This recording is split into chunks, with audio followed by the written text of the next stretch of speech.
Hope you're all well. Slightly later start than usual. Couldn't be helped, unfortunately. But yeah, welcome back to another edition of the Crimewatch Rewatch. Okay, and this week we're going back to the 24th of April, 1986. Okay, so first, let's set the scene. Let's see what was happening in the UK at that time. What were people talking about? Well, mostly people were getting excited for the royal wedding. William was going to be a page boy. Edward was the best man. About the only circumstance where Edward could ever be described as the best man. This was Andrew was getting ready to marry Sarah Ferguson, and that marriage all went well, and we've never heard anything about Andrew since. Evening, Arcanics. Evening, Claire. I hope you're both doing well. Also in the news, some school inspectors, they were all in a bit of a tiz, worried about the occult featuring in children's books. Yeah, Roald Dahl was corrupting our youth, which you might have been, but never mind. Sports news: England continue to prepare for the 1986 World Cup. In a Battle of Britain, they beat Scotland 2-1, thanks to the other half of Diamond Lights, Glenn Hoddle. The number one single in the UK at the time was George Michael, A Different Corner. He was just breaking out from Wham. The number one album was the compilation album Hits 4, which is a bit cheeky, but I wanted to say something about there's some rubbish tracks on here, but actually the place it's actually pretty good, to be honest. Some people say that actually the 1980s ended in 1986, so maybe they have a point. And the number one film at the UK box office, still out of Africa, although technically it had been knocked off for a couple weeks by John Cleese's comedy Clockwise and a reissue of Bambi, but yeah, by this date it was back on top. And I think this was, just after it won its Oscar. So that's everything that was going on in the UK at this time. So we're just going to start, as ever, just a usual reminder that these are real cases with real victims. Take it away.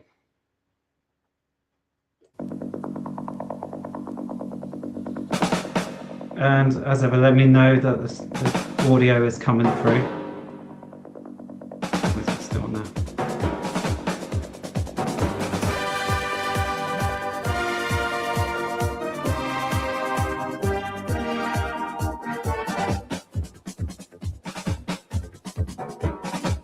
Those opening sequences were filmed in Exeter, if anyone's interested to know.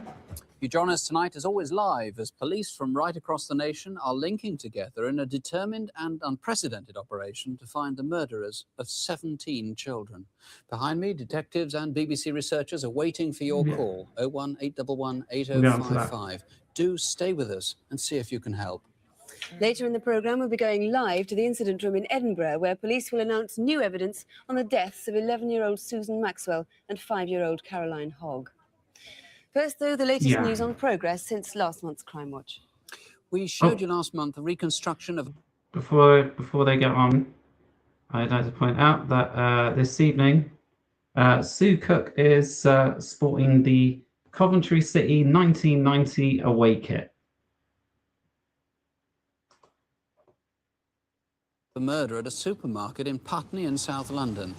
On February the 10th, Steve Whitnall, the manager, was shot in the back at point-blank range as he was locking up for the night.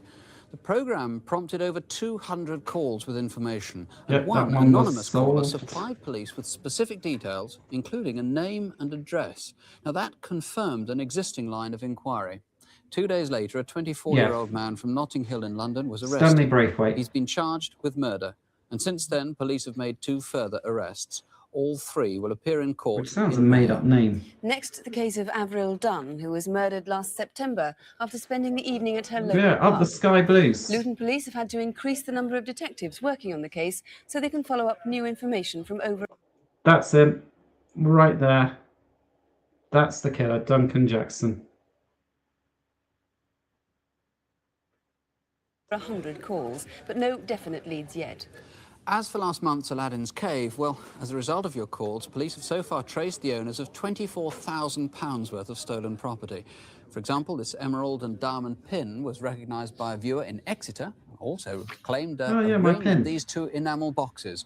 And someone in London claimed an Edwardian link chain she said was stolen from her 2 years ago. Our first case tonight is an extraordinary double murder in South Wales.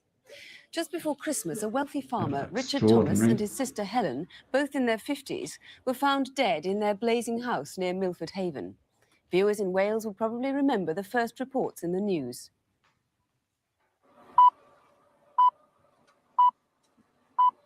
Some real news footage here. Radio Wales News at 7 o'clock with Delaney Roberts on Monday, December the 23rd. It happens on occasion. Police are investigating a mystery fire at a lonely country mansion in West Wales. Dyfed-Powys Police have set up an incident room nearby as part of their investigations into the fire and the deaths of 58-year-old Richard James Thomas and his 52-year-old sister Helen. Originally, police suspected it was a case of murder and suicide, but after sifting through the rubble, they've changed their minds and believe an outsider is responsible.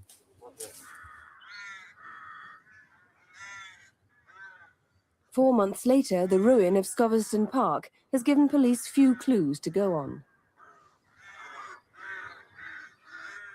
Whoever set fire to the house had a clear motive to destroy the evidence of a double murder.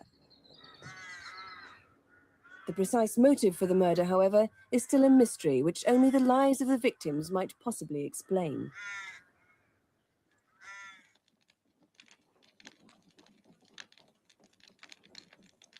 Richard and his sister Helen were both very shy and secretive people. They had few friends, although they were well known and well liked locally. Well, there was a bit of a reason Richard kept to himself. Richard was a familiar figure at the local markets. He was known as a shrewd buyer and seller of cattle and was well respected in farming circles.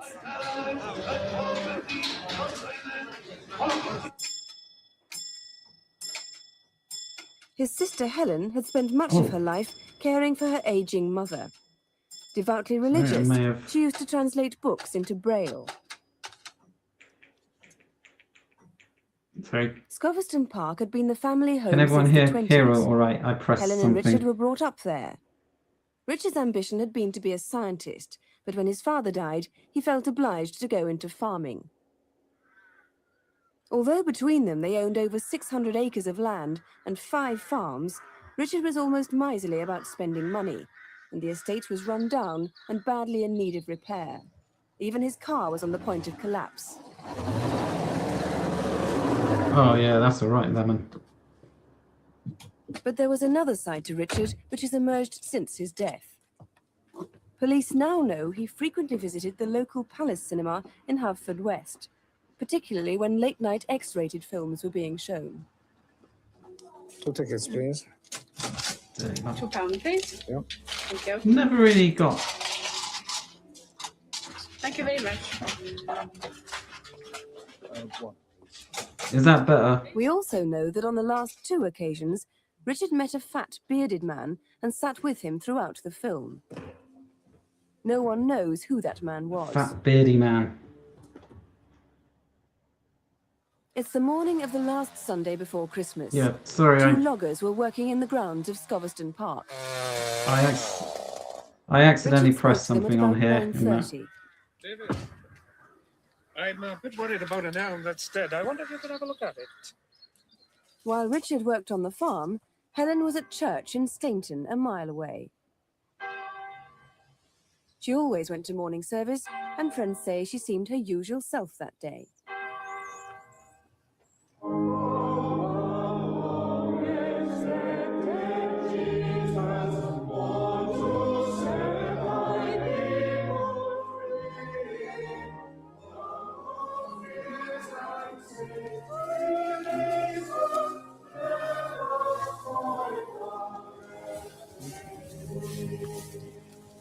For anyone who's joined us late, we are not watching Songs of Praise.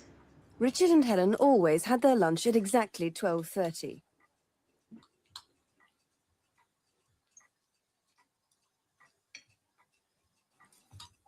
More gravy. Okay. At 1:30, the last definite sighting of Richard. He was seen on the Sentry Cross roundabout, heading in the direction of Nayland. Yeah, that's the bit I don't get. I don't understand why you But witness statements and forensic go evidence to a cinema provide a screen theory. and do that there. A resident of Honeyborough Green in Nayland remembers a number of occasions Just when seems Richard bizarre. parked his car outside her house. Guess it's when you go. I guess After it's a few like minutes, dogging. a blue Land Rover would arrive to pick up Richard. Police believe the driver was probably Richard's lover.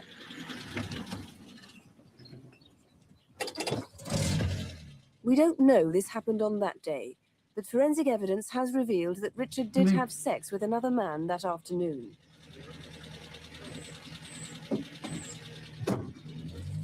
The witness recalls they'd usually be gone a couple Maybe. of hours. The last sighting of Helen Thomas was at 3:30 as she was leaving one of her farms. As far as we know, she drove straight home, and she would have arrived at around 3:45. Exactly what went on inside Scoveston Park that afternoon and evening isn't known, but several cars and people were seen outside near the path leading to the house. At 4:15, a yellow car similar to a Chevette was parked across the entrance to Scoveston Park, and the driver appeared to be leaning out of the passenger door. On the same stretch of road, a blue Cortina Seems that way. and a Hey, blue Land Cortina, Rover making a was seen comeback. at 4:30 and again at 7:10.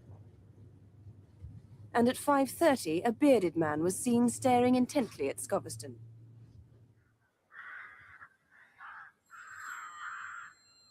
He's standing at the side of the road, just staring at the cars. At 9 o'clock, Helen took a call from one of their tenants.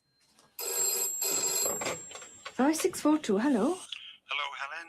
David, Scarborough Grove here. Oh, hello, David. What can I do for you? Is Richard in? No, I'm afraid he's out just now, but I don't think he'll be very long. To the caller, Helen sounded quite normal, but it was the last known contact with either of the Thomases.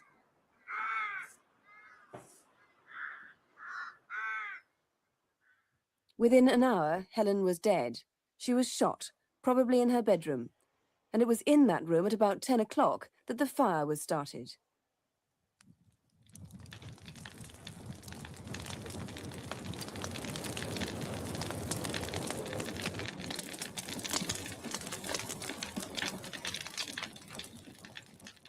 At 10:10, Andrew Main, a gas engineer, was driving home about a mile from Scoveston.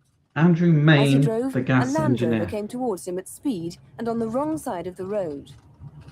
Beep, beep, beep. He tried to get the number, but it was too dark. The fire brigade were called at 11:29. They arrived within minutes.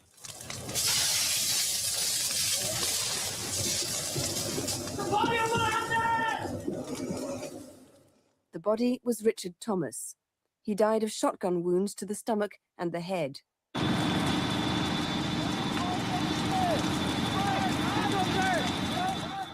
It took took firemen 5 hours to totally extinguish the blaze. Scoveston Park was gutted. Helen's body was discovered the following morning. Oh, that is quite a Well, Detective blaze. Superintendent Chief Superintendent David Davis is in charge of the case. What theories are you working on? Yes, so And you what's get your his most rank urgent right. appeal? Well, at this stage of the inquiry, the most urgent appeal, without doubt, is we know that Mr. Thomas had sexual connection with another person during the course of the afternoon. And of course, we know that Mr. Thomas was last seen alive at 1:30 p.m. in the afternoon. So the events of the afternoon are very important indeed. I'm making a very serious and a very sincere appeal to this person who had this sexual connection to come forward to see us.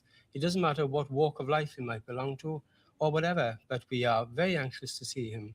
And of course, in the same vein, if anybody else in the area knows of any of Mr. Thomas's homosexual friends or whatever. Just to eliminate them from their That's inquiries. right, yes. Could we have your description of the fat bearded man who was seen with Mr. Thomas in the cinema in Haverfordwest? Yes, the fat bearded man, of course, as we saw bearded earlier on, we are told he's a man of about 20 stone in weight, a very large man, very fat legs, So- and apparently walking with his feet. So they're looking for fat Jesus. So he shouldn't be too difficult to really find. Now, if we can just look at the area on our micromap there, there's Sentry Cross roundabout there, where Richard was last seen heading towards Nayland. The micromap. There's the Been Land a Rover, while. which was seen on the Sunday evening Haven't about seen the 10 o'clock, micromap in a driving while. at speed on the wrong side of the road. And there was the entrance to Scoveston Park, where there were several cars and people seen that night, none of whom have come forward yet, have they? That's right. No, they have not come forward. We're very interested in having a word with these people, the driver of the Land Rover, the Ford Cortina motor car, and of course, in addition, and of course, the yellow car that was parked at the entrance to Scoveston Park. And, Oh, yeah, Zach and a man Dingle with there. a beard, equally important to see and interview. And in addition, of course, there were two people between 6 and 7 o'clock seen walking between Sentry Cross roundabout and the village of Stainton, walking in that direction. And of course, they are equally important to be interviewed by us as well, because their contribution to the inquiry could be of some value. There was a man with a dog seen about 9 o'clock that evening. A man with That a was quite a dog. crucial time, wasn't Indeed, In the a very country. important time, because we know, as we saw on the film, that Miss Thomas spoke to Mr. Nicholas at 9 o'clock, and of course the fire was ablaze. The house was ablaze at 10 o'clock at night. This gentleman walking with a stag hound, he might have been a poacher, but we're not too interested in people poaching at this stage of the game.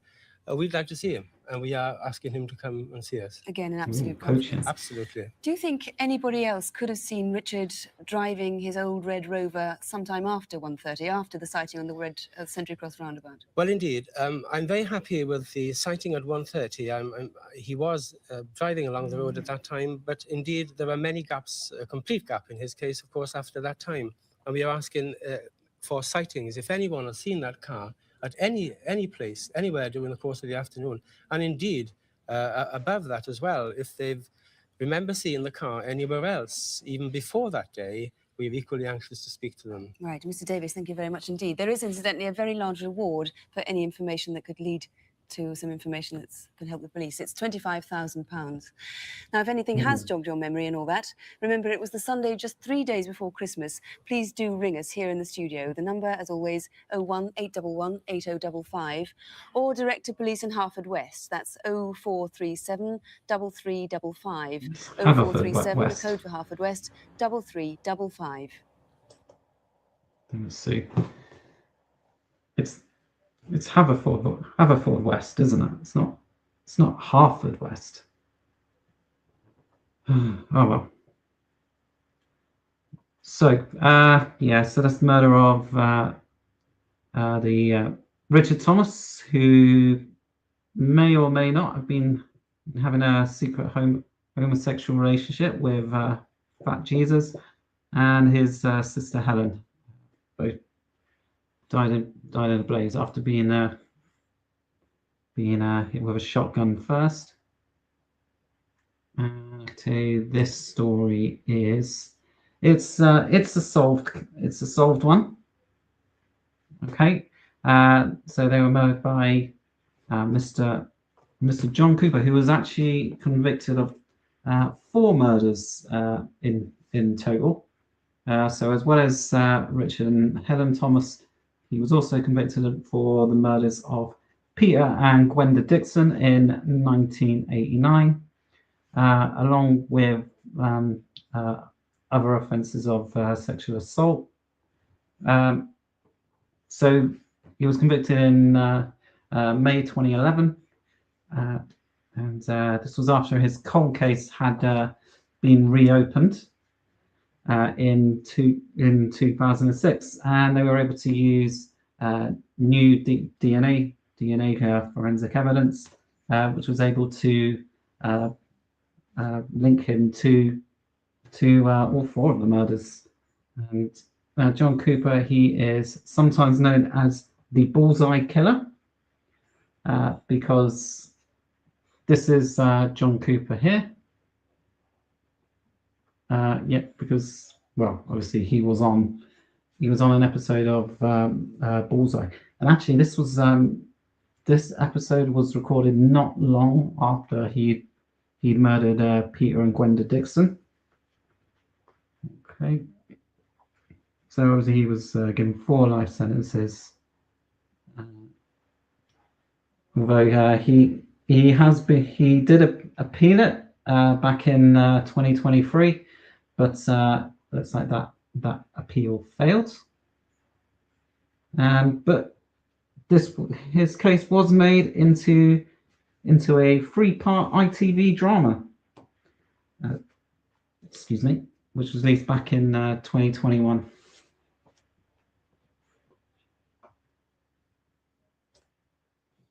That's a good point. 2 darts playing murderers in 2 weeks. But you know, let's just remember, correlation is not causation.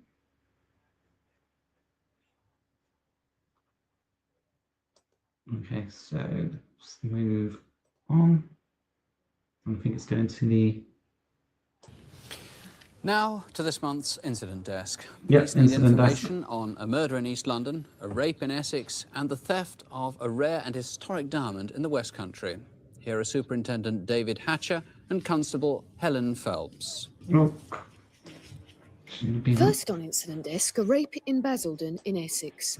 It happened at lunchtime on Wednesday, March the 19th, at a house on the A13 in Thundersley. That was The woman was attacked with a hammer. the usual professionalism you've come to expect on here. Fit. He's about 20, very slim, and with dark hair and a thin moustache. We've also put together quite a detailed profile of the man. The shoes were size 9 with white rubber soles. The jeans were very tight, and the black bomber jacket was slightly faded. He'll be missing this red check scarf now because it was left behind after the attack. He also left a copy of the Daily Star behind, and a packet of So tobacco clearly was not a found deep thinker. nearby, so he may roll his own. And 2 final clues. He stole a Dunhill cigarette lighter, still in its case. And at one point, he said he was on the run. So if you recognise That is a the nice face, lighter. or if you've the slightest suspicion about And he's anyone who wasting it on matches our roll-ups. profile, please ring. Next on Incident Desk, the murder of an 8. So this one, the rape. Keep going to the wrong. Yeah. So this one, yeah, this one, they did catch the killer on this one. Not the killer, the rapist. So it was a guy called Paul Marshall, who was only 17. He had escaped from a, what do they call it, a youth treatment center. So I guess I guess all the Borstals have been closed down by this point. But yeah, but yeah, he was convicted in October 1986 and given a life sentence.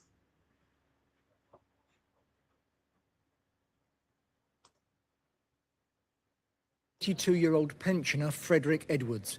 He lived in a council flat at 52 Devonport Street in Stepney, East London. On Sunday the 16th of February, Mr. Edwards spent a quiet day at home chatting to his granddaughter who'd brought him lunch.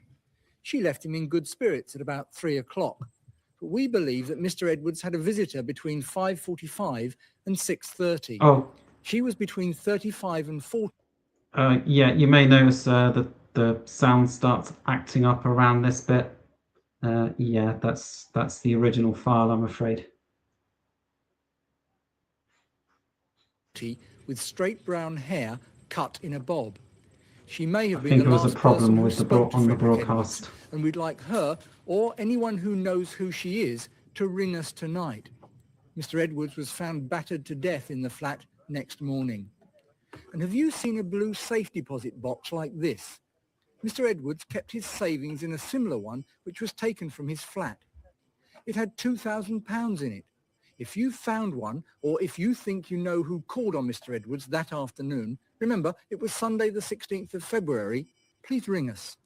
Next on Incident Desk. Yeah, I do apologise for the sounds. Unfortunately, I think that was a issue of the original broadcast. But this one, the possible murder of Frederick Edwards, that means it's time for me to introduce my new graphic. Yeah, it's a disco. I cannot find any details for this murder, unfortunately.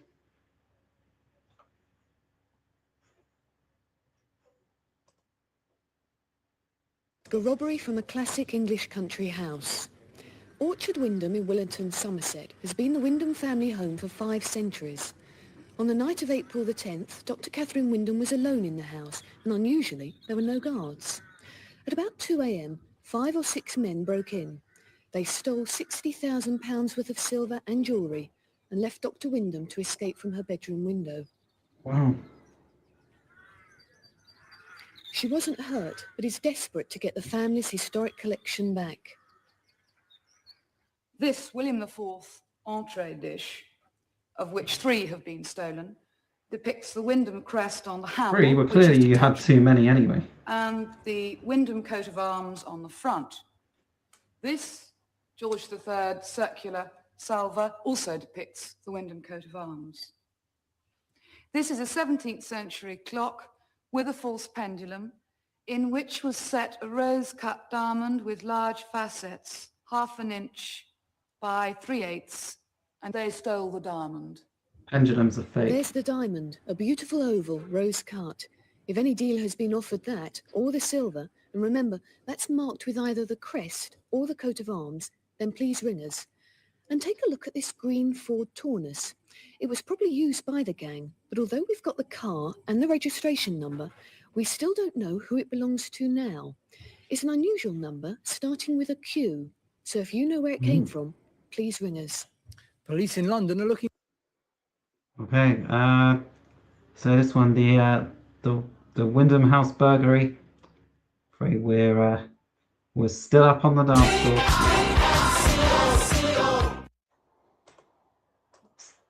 Just a reminder to everyone, this is all part of my ongoing campaign to have the meaning of the word disco changed to mean anything that's bad or annoying.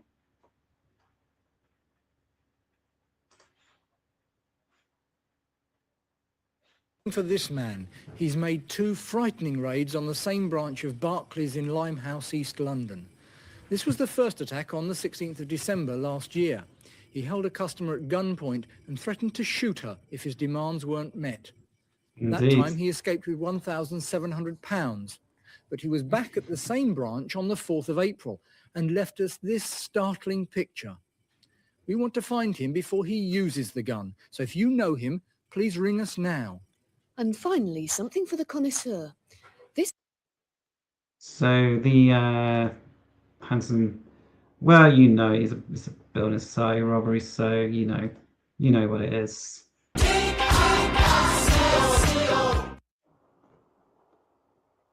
Sorry, we are not on a good run here, but hopefully things will improve.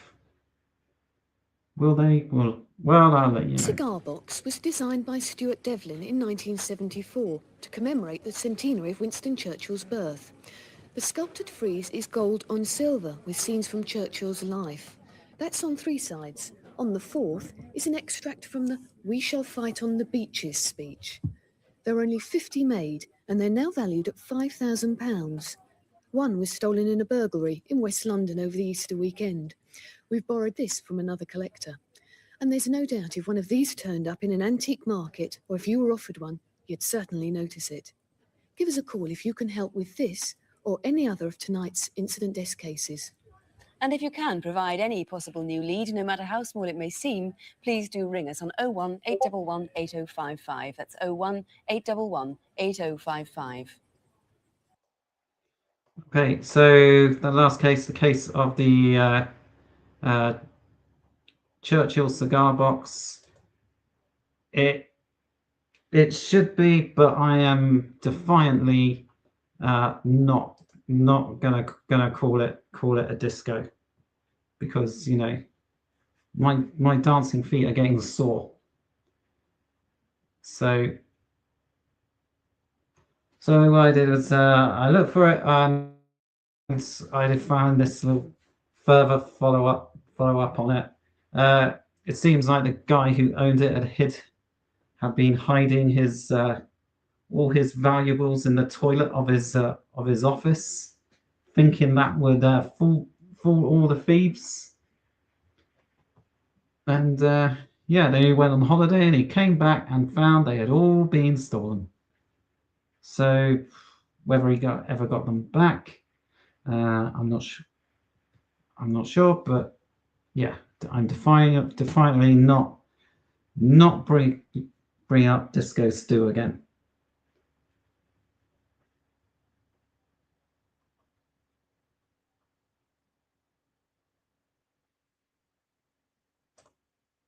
I mean, it's not the main part. I mean, it is generally the smaller stories, although some of them do get promoted to full reconstructions.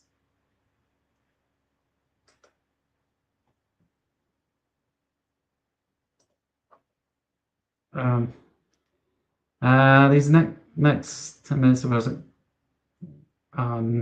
yeah, the next 10 minutes or so are not going to be much fun. I will tell you now. In the summer of 1982, and then almost exactly a year later, 2 children went missing, both girls, and both were later found dead. Ever since, there's been a huge inquiry. Yeah. For next Monday, these cases will be a central feature of the recalled conference at Scotland Yard, which is coordinating information on 17 cases, separate cases, of children being abducted and killed. Now, shortly, we'll be going live to join Deputy Chief Constable Hector Clark, who's at the incident room in Edinburgh. But first, here in the Crimewatch studio in London is Detective Chief Inspector Stuart Henderson. Mr. Henderson, remind us first of the Susan Maxwell case. Well, you got a lot of publicity, of course, Yes. at the time. Susan was a lovely, dark-haired 11-year-old who lived with her family at Cornhill-on-Tweed in Northumbria, which is 2 miles south of Coldstream in the border area of the country. Friday, the 30th Yeah, of July, this was a very big case.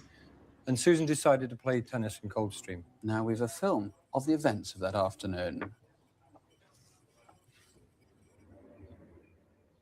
The afternoon of Friday the 30th of July was warm and sunny, and Susan had arranged to play tennis with a friend in Coldstream. They finished their game at about 4 o'clock, and Susan had 2.5 miles to walk home to Cornhill. Her route took her down the main road, the A697, and then right 2.5 across miles. the bridge over the River Tweed, which forms the border between Scotland and England. Susan was last seen on this stretch of road, just beyond the bridge, at about 4:10. She So a was child should wearing bright never yellow be shorts and shirt and carrying a tennis having racket. to walk 2.5 Only miles 5 minutes anywhere. after that sighting, further down the same stretch of road, another witness recalled seeing a maroon car driving quite slowly towards Cornhill, a 2-door Morris Marina coupe. But now there was no sign of Susan. Back near the Tweed Bridge, about 35 minutes later, was another car that hasn't been traced, a maroon Triumph 2000. Now, for 4 years, you've been trying to find that Triumph 2000 without avail. The other car, the Marina, this is a new appeal. This is a new appeal. The Marina Yeah. was seen where Susan went missing from, around the time she disappeared. And this vehicle was driving unusually slowly. And we're very, very keen to trace that vehicle. The driver may be, in fact, a witness. We're desperate to trace that vehicle, or anyone who would know of the driver of that vehicle at that time in that area. Now, poor Susan was discovered eventually in the English Midlands. Tragically, she was Yeah, found I don't know. Maybe in I'm just Staffordshire, getting more, in a copse, getting adjacent to more the fussy in 518, my old which age. runs between Uttoxeter and Stafford. That was on the 12th of August. Now, that's the A518 near a place called Loxley. Near Loxley, yes. The various clues, if only we could find them, Yes. one of which is her tennis racket. She'd gone, as you said, to play tennis. Yes. The racket has never been discovered. Yes. This is a Dunlop Alpha of early 1962 manufacture. Not easily come by nowadays, and obviously we're desperately trying to find its whereabouts now. Now, this is so rare that Dunlop have had to very kindly make a special replica up for us. Do you really want everyone who's got one of these Dunlop Alpha rackets to ring in? You've got lots of calls. We're desperately trying to find the racket. Surely And anyone only if who may it's have one found that it may, you in fact, be found, playing not with it just now. one you own. So if anyone has it, please contact us. If anyone knows where a similar item is, I mean, please that's get a in silly touch. question, Give you Nick. the numbers shortly. The flask, this is a replica of the one that she was Identical carrying. replica flask, and the same applies. We're still trying to find that which was in fact in possession of Susan. Right. We have a letter here from Crimewatch, at Crimewatch, from someone who's written to us from holiday in Skegness, saying that they did indeed find a tennis racket with some clothes some years back. Is it important, they ask? It is. If you wrote this letter to us, please, please do contact us tonight. Let's move, if we may now, to the case of Caroline Hogg. Another case, of course, which got a great deal of publicity. Remind us of Caroline. Caroline was a fair-haired 5-year-old child who resided in Portobello on the outskirts of Edinburgh with a family. And again, on Friday, the 8th of July, 1983, another lovely day, Caroline left her home about 7:05 p.m. to play in the immediate area of her home. Now, this Portobello area, on a Friday evening, a warm Friday evening, a lot of people were there. Many people we haven't traced, and we're still very keen to find them. We have 2 particular sightings of men seen with girls who may or may not be Caroline. We're still desperately trying to find these men. Take us through them. First, there's one I know that you've had publicity for before. Yes, we have done exceptional inquiry into this particular case. Wow. This man, the artist's impression you see here, has not been traced. We're still desperately trying to find them. If anyone can Looks tell a us bit if this like man Graham would be Linehan. interested. And a relatively new inquiry.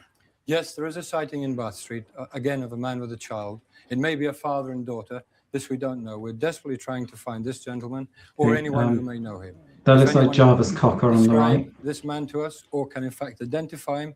The main factor being thick lens spectacles, obviously indicating poor eyesight. Okay, now that is a new inquiry, at least a new appeal. A car that was seen too near Coldstream. Yes, about Glasses 9:15, indicate 9:30, that poor same evening, eyesight. 8th of July, I a witness see was why in he's a a near cop. collision with a light-coloured motor car, Now, travelling south towards Coldstream. this car, obviously you need to trace. A driver driving that badly, you might think, is unlikely to call in. This gentleman has been given proof from the Lord Advocate of immunity to any possible contravention of anything, in which case we would desperately like to find him. We would like the gentleman to come forward if in fact he's watching the programme. We would like anyone who has any knowledge of the person driving that vehicle on that night, at that time, to get in touch with us. 8th of July, 1983, the critical dates. Poor Caroline was found again in the English Midlands.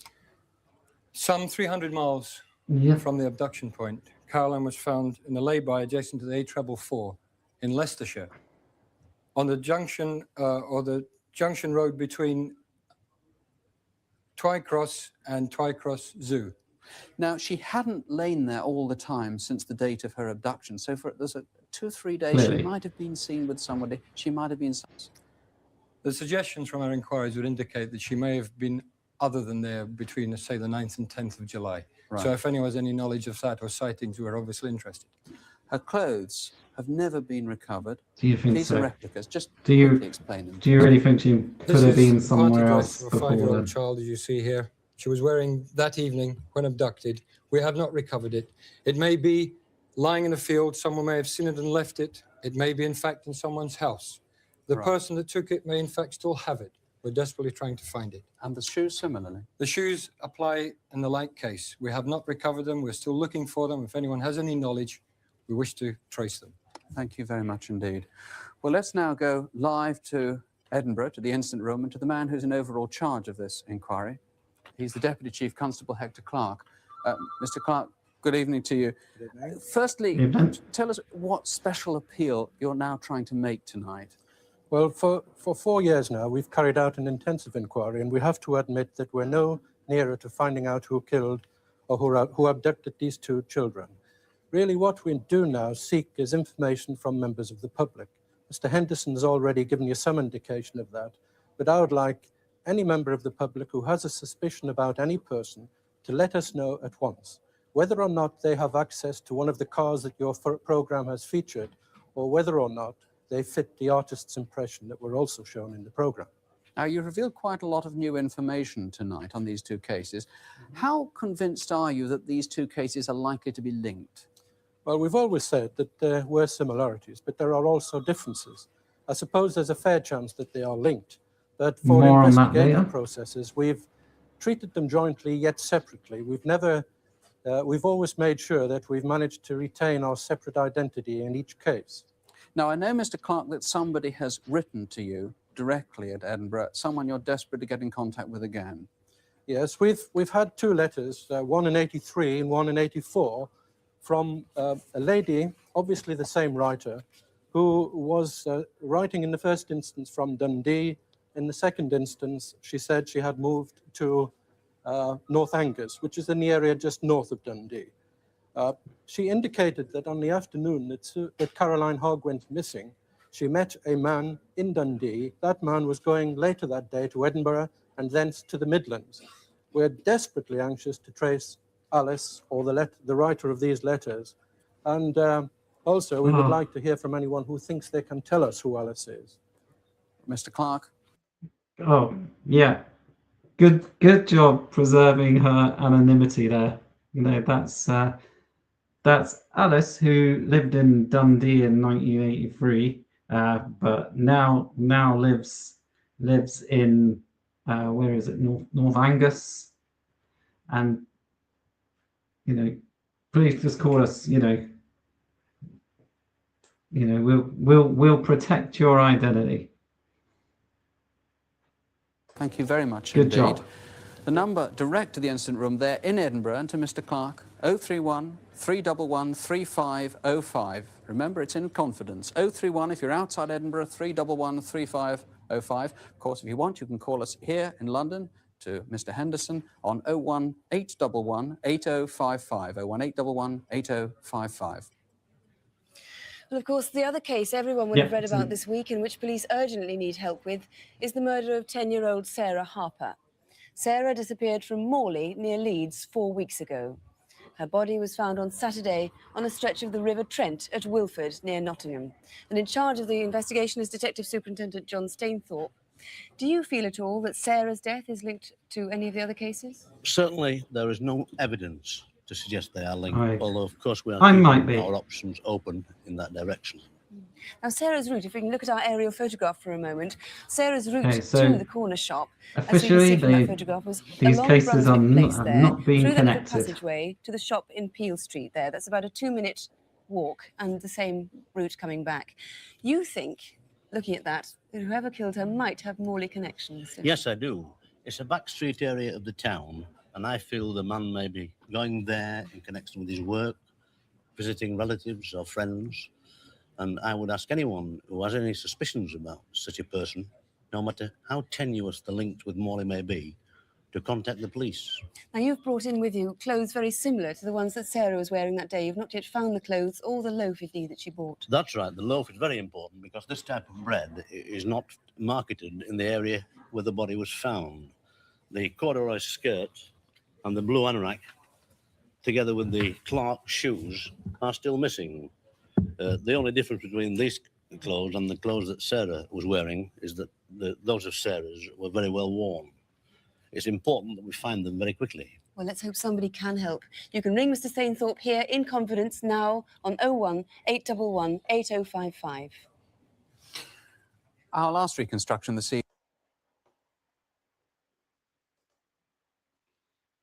I mean, yes, that's a fair point. They do tend to handle their exhibits quite carelessly. Anyway, this case, yeah, it's a very well-known, very famous case in the UK, and so I'll tell you. So they hadn't officially linked the murders of Caroline Hoggs, Susan Maxwell, and Sarah Harper yet at this time, but I can tell you they were all connected. They were murdered by Mr. Robert Black, a very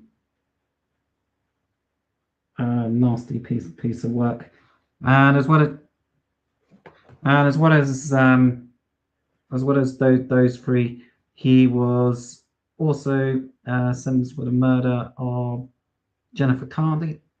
Jennifer Cardy in 1978. So that was his trial was in 2011. He got caught in 1990 while he was in the attempt of trying to abduct another young girl in Scotland. Now, Robert Black he died in prison in Northern Ireland in 2016. It's generally believed that he was likely about to be charged with another murder of a 13-year-old girl, Jeanette Tate, in 1978. But he's also being linked to at least a dozen other murders between the years of 1969 to 87.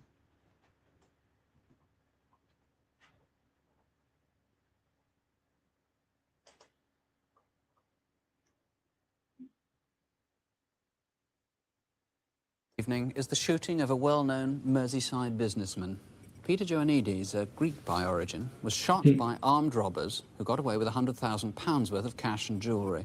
Now, for most of the past month, Mr. Joannides has been on a life support machine and he's still in intensive care.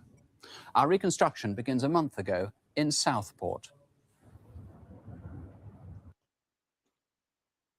Yeah. Before we start this last story, something I was thinking about recently. I was thinking about what was the process that Crimewatch used to decide what cases they were going to cover? Because I mean, police they must have dozens and dozens of crimes they need help with. I'm wondering what was the process for them to apply to Crimewatch. I'd love to find someone who worked on one of these cases. If they could tell me what the process was they had to go through to get themselves on Crimewatch. It's Saturday afternoon in the centre of Southport, and Peter calls into PJ Jewellers, which he runs with his son, Jonathan. Oh, hi, Dad. Hello, Dad. Any messages for me? Yeah, a few messages. Most of them I've written down on the desk, but the main one is the arcade. They've rung a couple of times, and they want you to get back onto them straight away.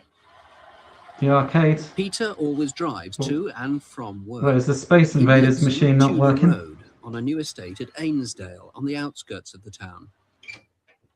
It's now 4:30 p.m. I'm home, darling. Peter has 4 children by 2 previous marriages, but for the past 18 months, he's lived with Debbie, a young woman he's known for years. Hi. Do you want some coffee? Yes, darling, I love it. He's a player. 10:30 p.m. and a dark blue Ford Capri is seen cruising slowly round the estate. In the Cannon League, 2 goals by Ian Rush helped Liverpool to a 6-0 win over Oxford United. They're now level on Oh, that's a good win for Liverpool. Everton at the top of the First Division. What's that noise? What noise? Sounds like it's in the kitchen. It must be the dog. No, the dog's in here.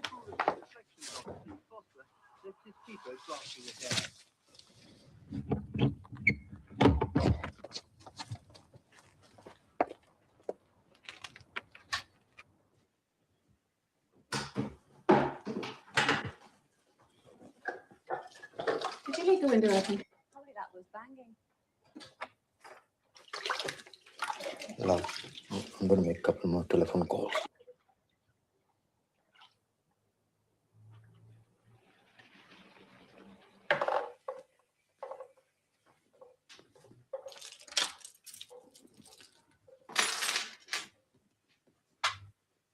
Why are you joking around like this? Stephanie, come on. I'm not joking. Ah, how are the kids? Uh-huh. Well, I think I'll be coming down there tomorrow. Is that Dallas or Dynasty they're watching? It's one of those two, isn't it?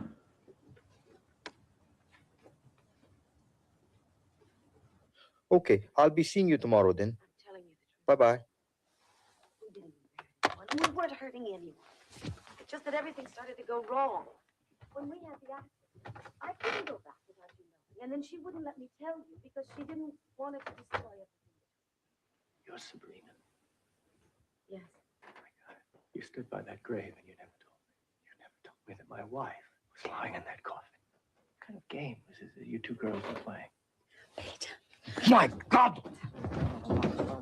Fine. Get out of here! Get the kid.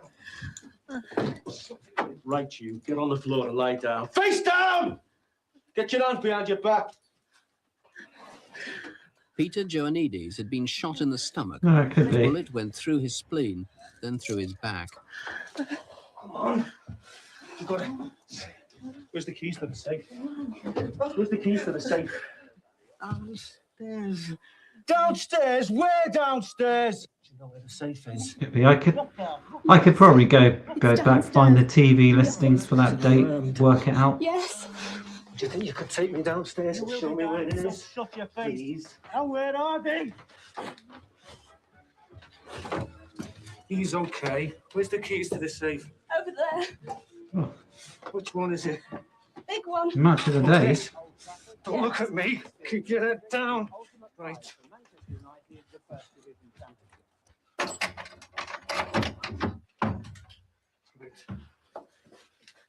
Kneel down on the floor. Get your head on that chair.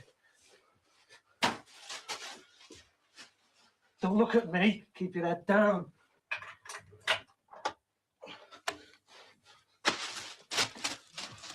I hope you're not hiding anything. Do you hear me? Hey? Got Kinsey up with him.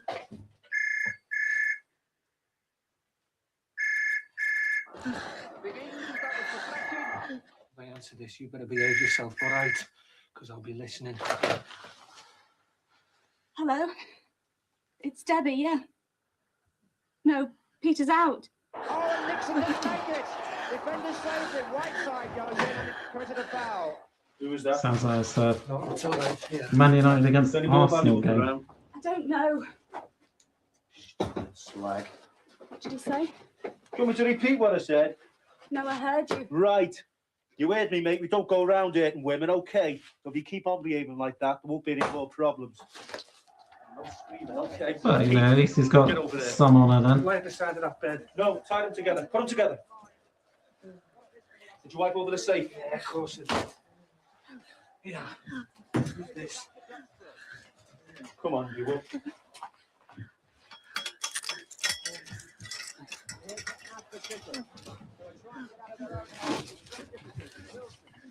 Oh, stay quiet or we'll be back.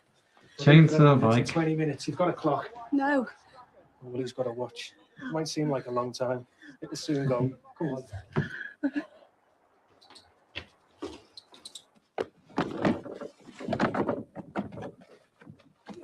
As the two men made their escape, Debbie managed to struggle to the hallway and retrieve a phone. Soon after police arrived, this phone call Yeah, was he received. probably should have Maybe disconnected you that can phone. recognize the Really voice. shouldn't Hello? Hello? Yes, there's been an accident. Yeah, whereabouts? Tudor Road. Tudor Road, yeah. number 18. Yes. Back doors open. Bye bye. Chief Inspector Albert Kirby, Mr. Joannides nearly So they died, did didn't call. That is correct, yes. What's his condition tonight? Well, his condition for several weeks was critical, and there was grave concern for his health. But now I'm glad to be able to tell you that he's now started to improve. That must be. Before he starts, point out Albert Kirby here. He would later be in charge of a much more famous case. He was the detective in charge of the Jamie Bolger murder. Very recent. It was. In fact, it was only really yesterday. What about Debbie? He must have been terribly shocked. Well, Debbie had a terrible shock, as you can well imagine, but now, thankfully, she's over that. Now, that voice, how convinced are you that comes from one of the men who was involved in the robbery? Well, we're convinced that it's one of the same people. You recall in the reconstruction, the man spoke to her quite softly and assured her that he would contact the ambulance, which in fact he did do so. Play us that voice again. Would you see if people recognise it? Hello? Hello? Yes, there's been an accident Yeah, whereabouts? in Tudor Road. Tudor Tudor Road, yeah. number 18. Yes. Back doors open. Bye bye. Yeah, it could be. It's not very heavy Scouse, that accent, is it? No, it isn't. He's very softly spoken, but we feel that somebody who does know that voice may well obviously be able to recognise it. Again, I do apologise for the noise, the sounds. Not really. The descriptions are quite nondescript. There is one very distinguishing feature, and that is the piercing blue eyes that Debbie said that one of these men had. He had very fine eyebrows, and that his skin looked to be quite tanned around his eyes. There was a car seen earlier, quite a distinctive car you want to trace. Tell us about that. That is correct. At about 10:30 that evening, a car was seen at the rear of the house. It may well be that there was a man in this vehicle, and that was a getaway vehicle that was used during the commission of the offence. This vehicle hasn't been traced, so obviously we're very anxious to trace that vehicle. What about things that were stolen that might be fairly distinctive? Well, again, unfortunately, due to Peter's condition, we haven't been able to establish completely exactly what was taken from the safe. However, we do know that there was some £8,500 and some items of jewellery.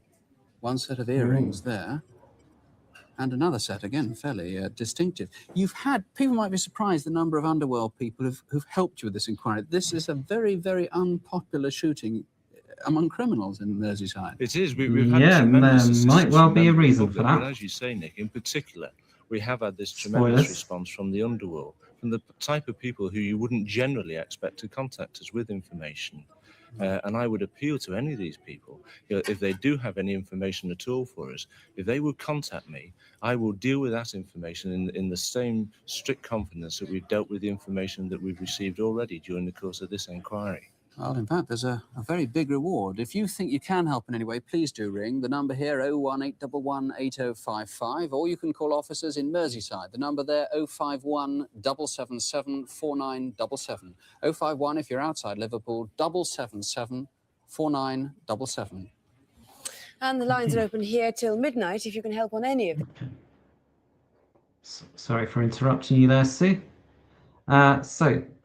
This one, I can't tell you who did it, but I can tell you who didn't do it. So the only thing I've been able to find after this is a man called Charles Dillon, who was charged with the shooting of Peter Joannides, but he was cleared in court of the shooting. But it seems like maybe Mr. Joannides wasn't quite as squeaky clean as he may appear, popularly known as Pete the Greek. It looks like he may well have been involved in the diamond smuggling. So that may be why some of the criminal fraternity were a little keen to come to his aid. But yeah, as to who did it, I haven't not able to confirm. But yeah, it looks like he ran off to live in Athens at some point. That's where the trail goes cold. And that it will be this evening. You can write to basically us it. at Crimewatch UK, BBC Television Centre, London W12 8QT. I can tell you we've already had remarkable calls on the double murder in Daffod, even perhaps a registration number for that Land Rover the police were anxious to trace. We'll be back after question time to I know report it's further on progress. If you can't stay up till then, remember the terrible things that we've talked about tonight are very, very rare. And with your help, as you can see, something's being done right now about it. So please don't have nightmares. Do sleep well. Good night. No mention of the CFAX there. What a disgrace.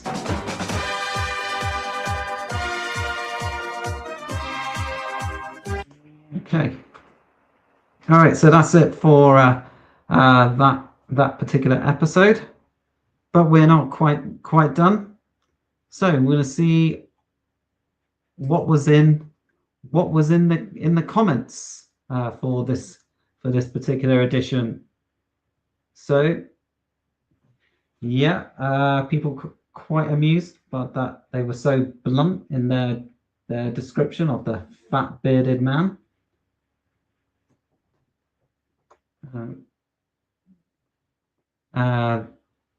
This guy, very very much a member of the Sue Cook fan club. There's always a lot of love for Sue in the comments. Never anything for Nick though. Come on, Nick must have some fans out there. Okay, so another take on Sue Cook's attire this evening. I think Coventry City kit. They think police crime tape. And finally, someone picking up on how Helen Phelps can't say moustache properly.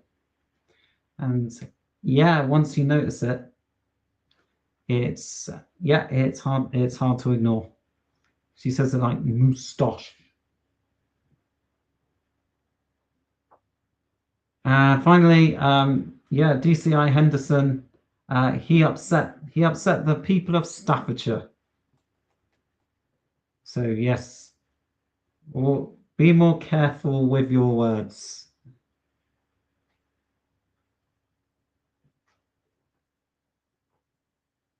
And that's it for this edition.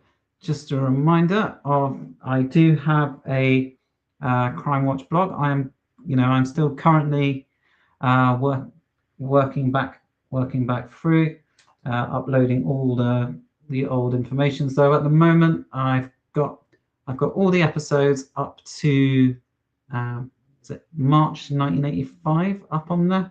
So just to show if I can bring it up. Try to place it. Yeah, I can just show you. So yeah, so this is a guide you can look through. Yeah, but so it just gives you a brief description of the case. Whether the case is solved or unsolved or disco. Links to find all the information, and the newspaper stories I've been able to find in regards to each case.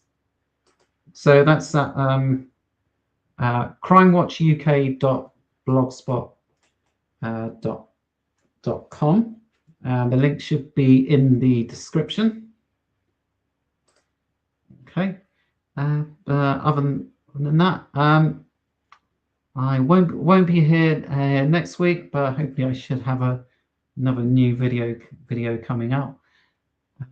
So it should be able to see you in 2 weeks. And until then, don't have nightmares.